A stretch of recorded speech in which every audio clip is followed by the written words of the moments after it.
Hi, welcome to the Small Business Show. My name is Swire from Gorilla Promo. In this episode, we have Brennan Lindner, co-founder and president of Generic Events. Good afternoon, Brennan. Good afternoon. I know it is already 1:30. Yeah, it is. Time goes by fast. Time is weird.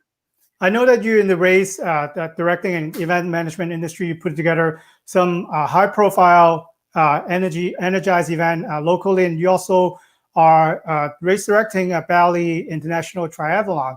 That's correct. But with COVID, I wanted to get your take. How has the industry been, and how are you guys doing so far in the race management industry? Yeah, I mean, I think our industry, along with, I would say, concerts and different, I would say, like food festivals, we've been some of the hardest hit, because basically our way of working has been stopped.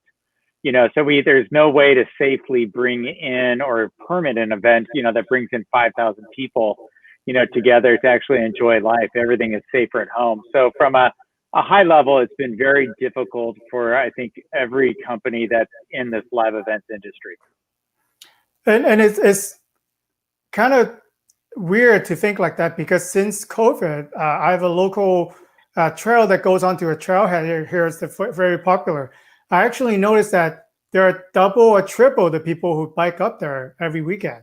And I've seen a lot more runner at the beach when I go there, and then on the local area that I'm in. But right now it's we have to have social distancing. So how does it balance? Because a successful events, ones that you put together, you want more people. More people a lot of times mean more fun. But right now we couldn't actually do it. So what do you think the trend will be for events like this?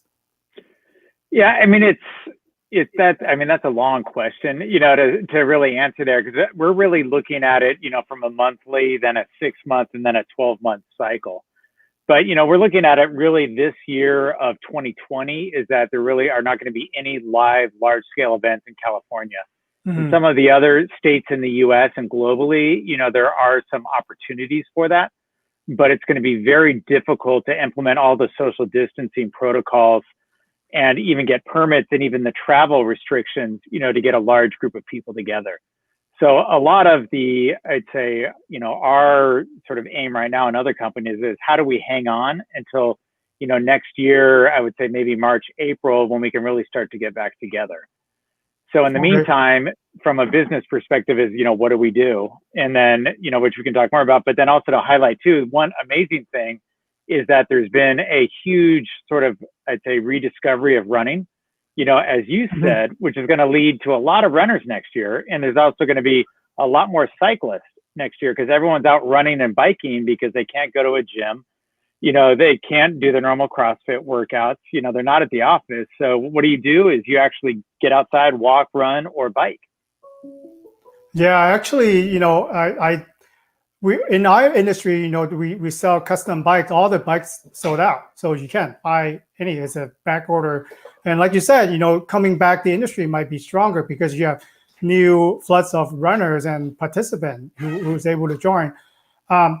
I know that you not only you do race directing, you actually help combine sponsors with the marketing to local community, and also for nonprofit who might looking for creative way to fundraising.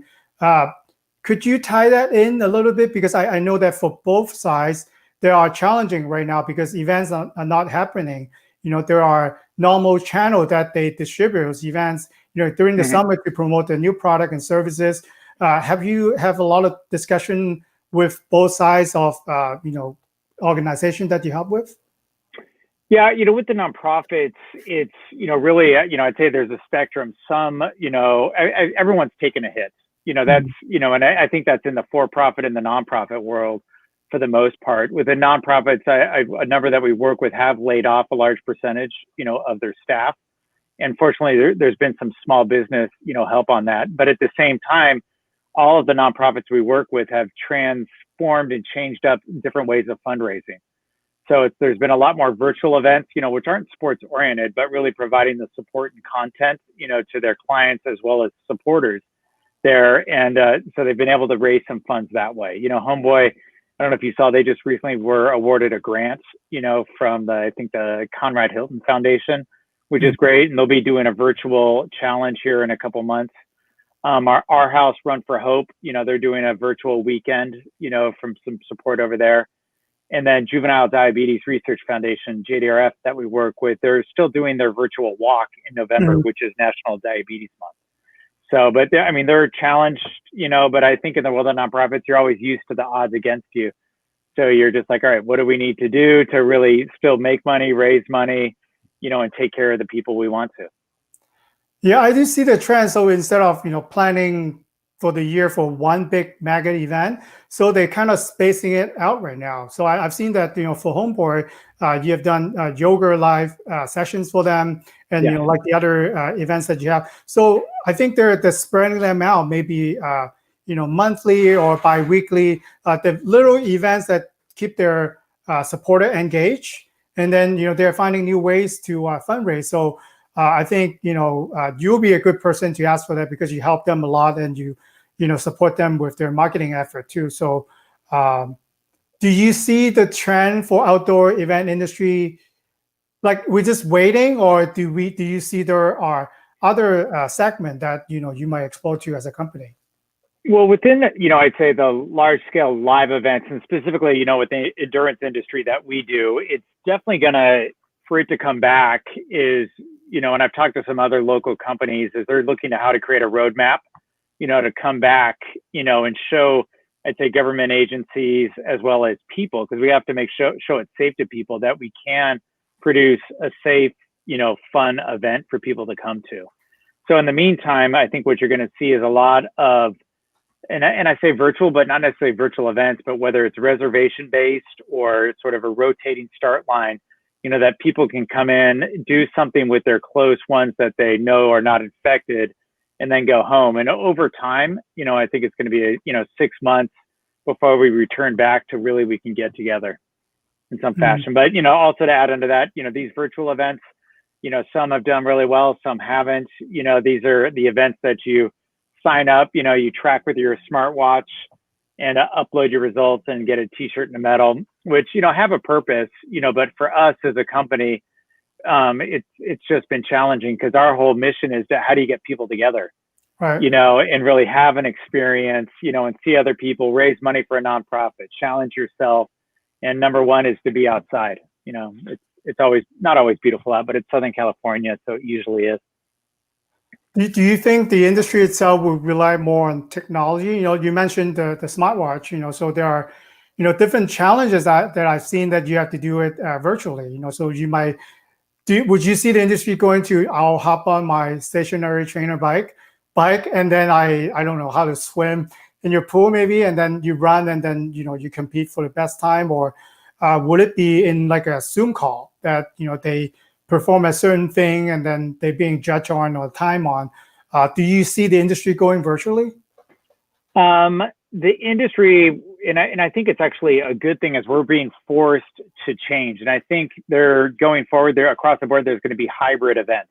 And I think wearable technology as well as the platforms are going to be integral, both with live racing as well as that virtual experience. I mean, right now, I'd say Ironman as well as Rock and Roll, they own, it's the same company, but Ironman does have a weekend, duathlon series that they're doing, where you race on your bike, on a specified course, together with actually have a weekend to do it. And then you run, they verify all of your times on there. And so it's somewhat of a level playing field. Getting the swim involved on a triathlon, that's a little bit more challenging. And there is Super League Triathlon, which is actually doing, and they're just for pros, but 20 pros in a closed environment. They'll be swimming all together in separate lanes, and then they have their bike trainers set up, and then their run trainers set up. So they're really going to have a race together, but separate, which should be really interesting to watch. With the information that you have now, and obviously you talk to a lot of your client and your experienced race director, what would be the best scenario that you think can plan out for the outdoor event industry?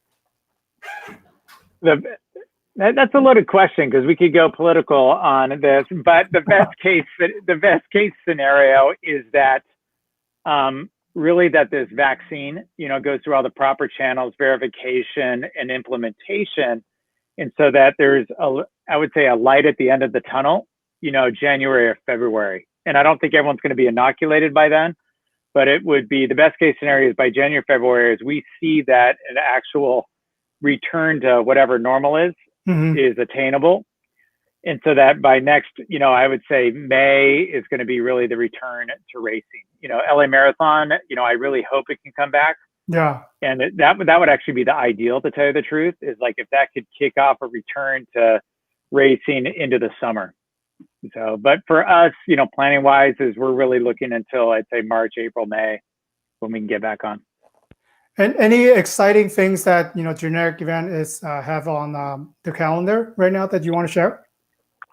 Of course, yeah. We just finished up our first edition of the We Run Challenge. I guess that's all backwards, but we had this great, swag that we sent out to people. That we had different challenges every week, and there's a 5K, 10K, but then we always also had fun stuff put in there, like you have to do a bunch of hula hoops and things like that.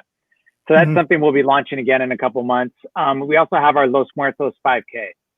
So that one's going to be our big one of the year, and that celebrates Dia de los Muertos coming up. And people are going to get a curated, really cool box that actually is going to have a candle in it. It's going to have, a mask. It's going to have a whole bunch of fun stuff in there. So it's more than just getting the swag, but you'll be able to celebrate Dia de los Muertos at your house. We'll have some instructions on creating your own altar. So that's the fun thing coming up. And then our turkey trot, which will be virtual as well too. And we're looking at what can we include on that to really add to people's, I would say, go run as a family before Thanksgiving, put in recipes for stuff you can make for Thanksgiving dinner, so that you can all do it together. Or you can just snap it out and run to the store to get stuff. That one, I know.